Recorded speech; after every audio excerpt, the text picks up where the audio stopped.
Lewiston's an overgrown small town. There's a strong patriotism, a lot of military honor. It was 9/11. We turned the TV on and we saw the plane hit the second tower. And he went to school, but before he left, he said, I'm going in the military so people don't drive planes into our buildings. Sixth grade. Sixth grade. He knew that there was a power behind being a soldier. He wanted it because he knew in his heart that's what he had to do. That's what he wanted to do, and that's what he's always wanted to do. Ian Curtis. That's him right there. Served his country in both Iraq and Afghanistan, primarily on howitzer duty. He returned removed. His family saw it. His mom saw it. He was jumpy. He was self-medicating with alcohol. Mentally and physically, it was very challenging for him. His wife and mother to his young son saw it as well. Yeah, he was a lot different when he came home. His obituary was blunt, direct.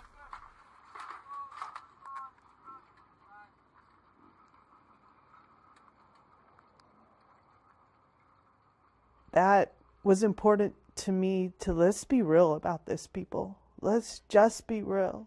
This is suicide. This has to do with what happens to our young men and women in some really awful situations. Being in the home when it happened, having flashbacks and stuff that I have all the time, bad dreams.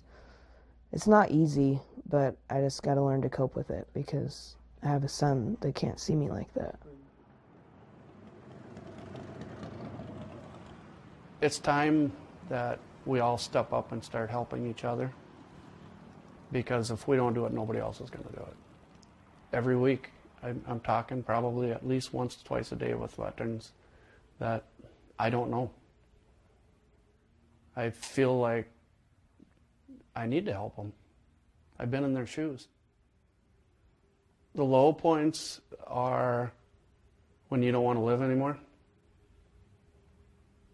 and everybody around you knows it, but nobody wants to think it. For Brian, there's just one more thing to do. I have no idea what to expect. His is an evolution. It's almost as if it's the evolution of healing. An evolution that started 2 years ago, with Brian unwilling to even discuss just how far he had fallen. No. I don't want to talk about that. Has now turned into the start of a conversation. And I was in a hole that I could not climb out of. And now I feel like I've climbed out of it. He said, because the first step in healing is knowing that you're not alone. And he said, I guarantee you that everyone that sees this is going to understand that they're not alone, and that other people feel the same way, and they don't have to do it alone. I did this for some very, very close guys that I served overseas with, and to help people not do what they did. And it's going to be their faces I see. So yeah, it's going to be emotional. Come right up in front, you see him right in the face. This isn't just about me, it's about everybody that's suffering from it. You pull it. You pull it off. I'm waiting for this brother. I know. Wow.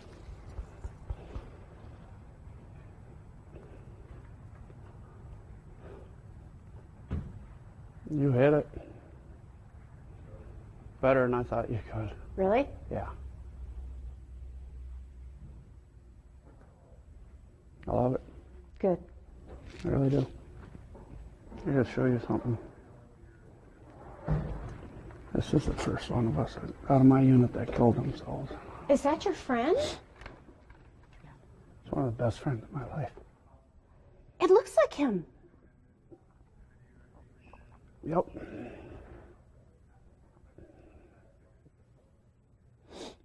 It looks like his... Yeah. It looks like his face. I don't know. You never showed me that. No, I had a buddy send it to me last week. No way. Yep. Oh my gosh, it's his nose? Yeah. It's his forehead? Wife and 2 kids. Oh my gosh. Oh jeez.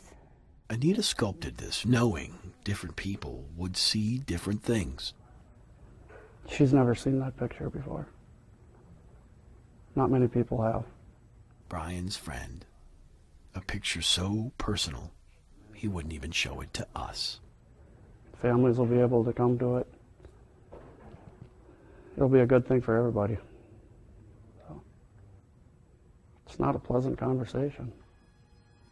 But we're there. Let's get the conversation rolling.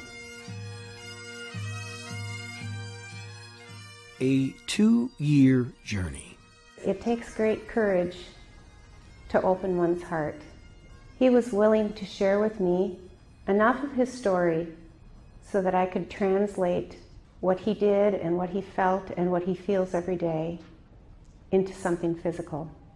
So to me, he is the greatest model of strength and of courage, because to stand with an open heart and share is, to me, the most courageous thing that can be done. Where this goes from now, no one knows. This physical interpretation of a feeling, a thought. It's like a receiving line. Oh. Everybody's coming up to touch it. But what started with that phone call and a promise now promises something else. And you have to talk about it, because if you internalize it, it destroys you. It absolutely destroys you. We already know. Yeah?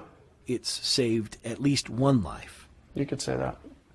And Brian now knows. My son lost a silent battle, and I want to thank you for your service. Now knows it has the potential to do so much more. And I'm glad your mom has you. I'm sorry. No, it is at peace. Thanks to people like the mother of Ian Michael Curtis. I'm sorry for your loss. I appreciate your bravery. This is It a big isn't- deal. It's not bravery, it's just somebody had to step up and do it. Stepping up. When Anita talked, she said something about come up. And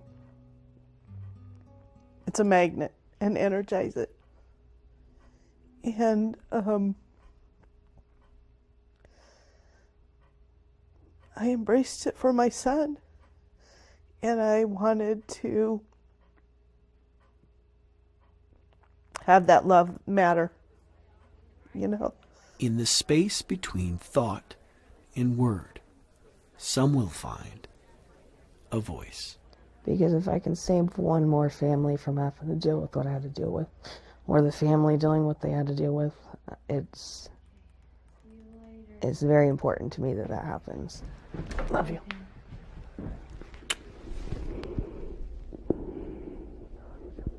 I love you too. You were strong. I tried. Don't let it stir up too much, okay? Deep breaths.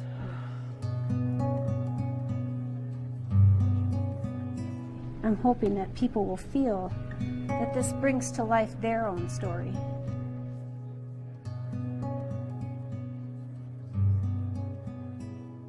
Everybody knows there's something going on, but don't know what it is.